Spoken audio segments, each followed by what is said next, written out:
গরম গরম ভাতের সাথে যদি এরকম মাছের তেলের বড়া থাকে না, একদম জমে যাবে খাওয়াটা। কিন্তু এত সুন্দর খেতে হয় এই মাছের তেলের বড়া।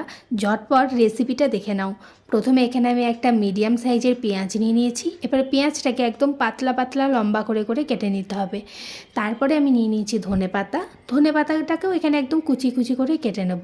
তবে তোমরা যদি না চাও ধনেপাতা ইউজ করতে, তোমরা ইউজ নাও করতে পারো, কোনো সমস্যা নেই।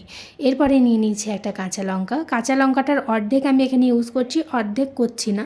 তোমরা তোমাদের ঝাল অনুযায়ী কতটা লঙ্কা ইউজ করবে সেই অনুযায়ী তোমরা অ্যাড করতে পারো। এরপরে সমস্ত কিছু কাটা হয়ে গেছে, আমি বাটিতে একে একে সব কিছু এখানে তুলে নিচ্ছি।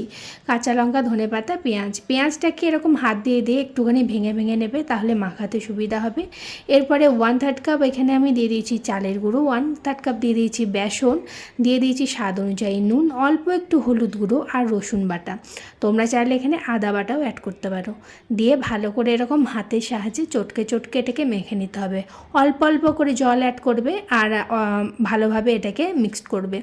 খুব বেশি কিন্তু এটা পাতলা করবে না, তোমরা দেখে বুঝতেই পারছো আমি এরকমই রেখেছি এটাকে।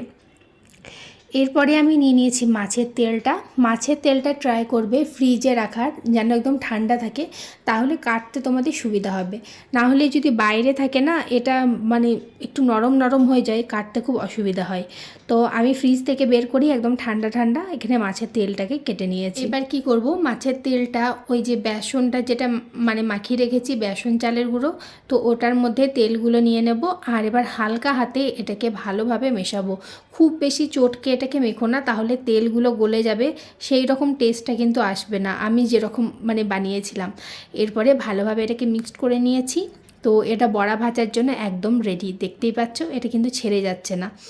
এরপর কড়াইতে আমি সর্ষের তেল দিয়ে দেব। তারপরে তেলটাকে ভালো করে এখানে গরম করে নেব। তোমরা চাইলে সাদা তেলও ইউজ করতে পারো, কিন্তু সর্ষের তেলের টেস্টটা না বেশি ভালো আসে। তো তেল গরম হয়ে গেলে একে একে আমি বড়াগুলো এখানে ছেড়ে দেবো। এই বড়াটা খেতে এত ভালো লাগে না, ওপরটা পুরো একদম ক্রাঞ্চি হয় আর ভেতরটা একদম নরম থাকে, দারুণ খেতে লাগে। যদি তোমরা আমার রেসিপি দেখে একবার ট্রাই করে থাকো না, আমাকে কমেন্টে অবশ্যই জানিও আর একটা করে ফটো শেয়ার করো। এত সুন্দর খেতে হয় এটা, অবশ্যই একবার কিন্তু ট্রাই করো। বড়াগুলো না একদম লো টু মিডিয়াম ফ্লেমে কিন্তু ভাজবে, নাহলে কিন্তু ওপরটা একদম মচমচে হবে না।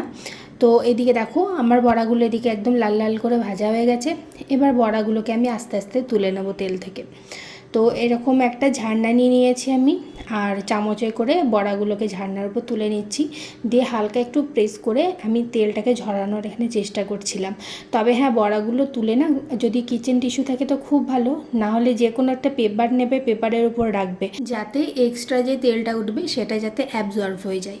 তো আজকের ভিডিওটা তোমাদের কেমন লাগলো অবশ্যই কমেন্ট করে জানাবে। ভিডিও ভালো লাগলে একটা লাইক আর একটা শেয়ার করতে কিন্তু ভুলো না। আরও সুন্দর সুন্দর রেসিপি পেতে হলে আমাকে ফলো করে পাশে থেকো। আজকের মতন টাটা সবাইকে।